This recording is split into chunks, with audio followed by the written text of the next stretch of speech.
안녕하세요. 하고 싶은 건 다 하고 사는 지유입니다. 오늘은 제가 여러분의 목표에 부스팅을 할 수 있는 책을 가지고 와봤어요. 경제 분야에서 한 권, 그리고 커리어 분야에서 2권, 그리고 마인드 컨트롤 인간관계 분야에서 2권 해서 이렇게 5권을 가지고 왔어요. 사실 근데 책 난이도를 조금 올리면 또 추천이 풍성해질 것 같긴 한데, 근데 그러면 아무도 안 읽으실 것 같아서 쉬운 책, 재밌는 책, 근데 메시지는 가볍지 않은 책, 이걸 제가 오늘 선정 기준으로 사왔어요. 그래서 오늘은 5개 중에서 여러분이 마음에 드는 거 하나 정도 꼭 가져가셨으면 좋겠어요. 그럼 또 바로 스타트!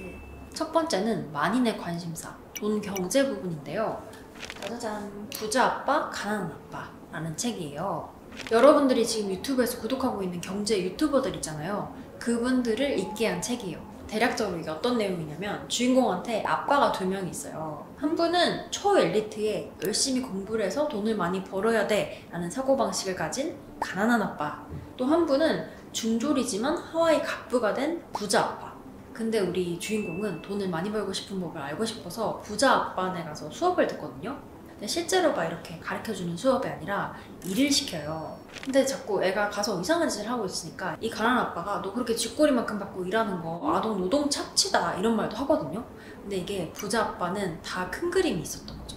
근데 제가 이거를 읽으면서 정말 착잡했던 게 제가 가난한 아빠랑 되게 사고방식이 비슷하더라고요. 저도 직장 다닐 때 돈을 많이 버는 방법이라고 생각을 하면 그냥 승진해서 연봉을 올리는 거, 아니면 이직을 해서 연봉 협상을 잘해서 연봉을 올리는 거, 이렇게 2가지밖에 생각을 못 했거든요.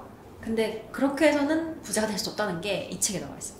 그리고 이제는 너무 유명해진 부채와 자산의 개념, 부자들은 도대체 어떤 곳에서 일을 하는가 이런 거에 대해서 가난한 아빠 그리고 부자 아빠의 사고를 되게 대조적으로 보여주거든요. 근데 그렇게 사고를 보여줄 때마다 저는 자꾸 이쪽으로 가서 제가 더 읽으면서 정신이 차려지는 거예요. 새해 투자 계획이 있거나, 아니면 씨들을 위해서 절약 계획이 있거나, 아니면 경제에 대해서 조금이라도 관심을 더 갖고 싶다 하시는 분들은 이 책 추천드립니다. 그 다음은 제가 가장 관심 있어 하는 분야, 커리어, 자기개발, 브랜딩, 이 카테고리인데요. 첫 번째는 제가 프리워커스라는 책을 추천드리고 싶어요. 이 책은 되게 감각적이고 트렌디한 책인데요. 요즘 기사에 보니까 워라벨은 지고 워라블이 뜬다 이런 말이 있더라고요. 워라블이 워크라이프 블렌딩이라는 뜻인데, 이 워라블이라는 문화를 만들어간 그 구심점에 있었던 책이 아닐까 싶어요. 이게 프리워커스라고 해서 프리랜서들을 위한 책이 아닐까 생각하실 수도 있는데, 절대 프리랜서만을 위한 책은 아니고요. 우리가 어쨌든 인생의 반 이상을 일을 하면서 지내는데 어떻게 하면 재밌게 일할 수 있을까? 어떻게 하면 나다운 일을 할 수 있을까에 대한 고민이 담긴 책이거든요. 그래서 적성을 찾고 있는 분이나 아니면 일을 하면서 활력을 찾고 싶은 분이 읽으면 좋을 것 같아요. 진짜 제가 정말 마음에 들었던 부분은 나를 정말 잘 이해하기 위해서 나의 욕망을 파악하는 거. 사실 근데 사람들 자기가 진짜 원하는 게 뭔지 모르는 사람이 되게 많거든요. 저도 유튜브 운영을 하면서 제가 하고 싶은 게 많다 보니까 유튜브 방향성도 잘 안 잡히고 기회는 되게 많이 들어오는데 어떤 기회를 잡고 어떤 기회는 흘려보내야 되는지 이런 게 되게 좀 기준이 안 잡혔거든요. 이 책에 따르면 그때 나의 소리를 듣기 위해서 욕망을 이용해야 되는데 그 방법이 질투라는 감정을 이용하는 거예요. 근데 이게 너무 효과적이고 좋은 거예요. 평소에 내가 질투나는 대상을 잘 생각해보면 내가 진짜 원하는 나의 소리를 들을 수 있는 거죠. 그래서 제가 인스타랑 유튜브를 되게 살펴봤거든요. 도대체 어떤 분이 나의 질투를 유발하는지. 근데 제가 강의나 강연을 하시는 분들은 되게 멋있고 좋은데 막 질투라는 감정이 들진 않았고 그냥 되게 대단하신 분들이다 이 정도의 느낌이 들었고, 제가 최근에 정말 부러웠던 게 김소영 아나운서님. 자기 가정도 잘 꾸리고 일도 잘하고 자기만의 브랜드도 있고 또 라이프스타일 브랜드들이랑 협업해서 구독자분들한테 소개하고 이런 게 너무 부러운 거예요. 그래서 그때 제가 딱 깨달았죠. 아, 내가 바라는 방향은 저쪽이구나. 그래서 되게 트렌디한 책이에요. 일에 대한 재미있는 생각들도 캐치해보고 나한테 적용을 할 수 있어서 되게 재밌게 읽었던 것 같아요. 따끈따끈한 일에 관한, 커리어에 관한 책을 읽고 싶은 분들은 프리워커스 추천드립니다. 그리고 커리어에서 2번째, 이것도 제가 전자책으로 읽었는데 사랑한다고 말할 용기, 이 책이거든요. 제가 근데 처음에 이 책을 보고 이게 연애 관련된 책인가 생각을 했어요. 근데 알고 보니까 여기 제목 앞에 일을 이라는 말이 빠졌더라고요.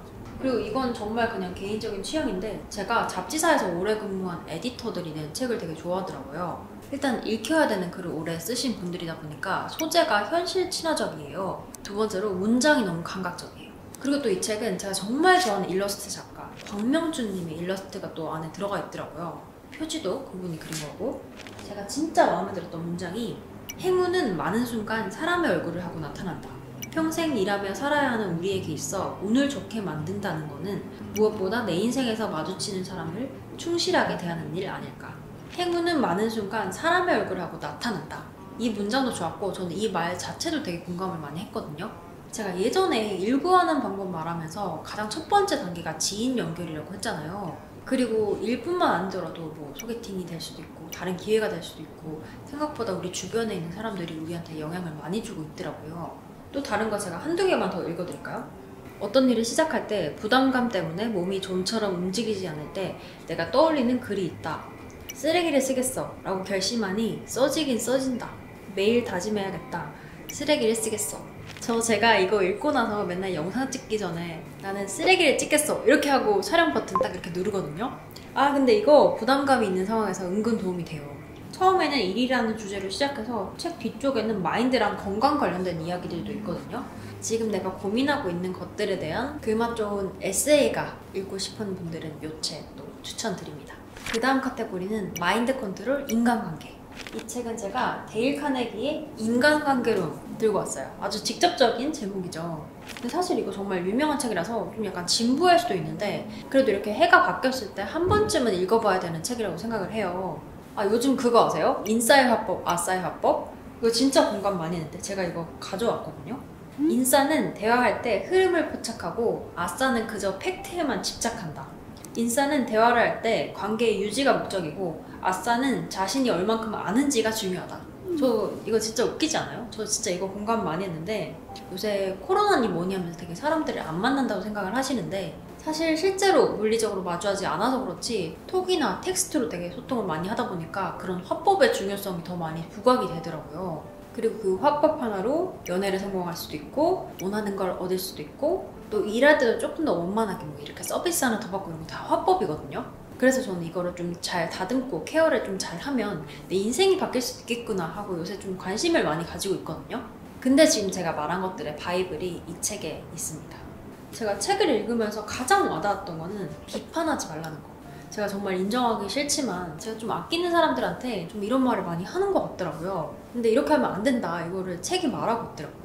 제가 이걸 못 깨닫고 있다가 언제 또 느꼈냐면 그 이선빈 씨가 이광수 씨랑 되게 오래 예쁘게 사귀고 있어가지고 이거에 대해서 질문을 좀 했나 봐요. 근데 기자님이 이선빈 씨가 이광수 씨한테 연기 후배지 않냐, 그럼 연기 막 이렇게 하는 거 보고 코치 같은 거 안 해주냐 이런 걸 물어보시는 거예요. 근데 그에 대한 대답으로 뭐라고 했냐면 전혀 없다. 일절 없고 그냥 꼬박꼬박 모니터링 해주고 좋은 점만 말해준다는 거예요. 제가 그걸 보고 장수 커플의 비결이 바로 저거였나? 진짜 그렇네 하고 이 책이 떠올랐거든요.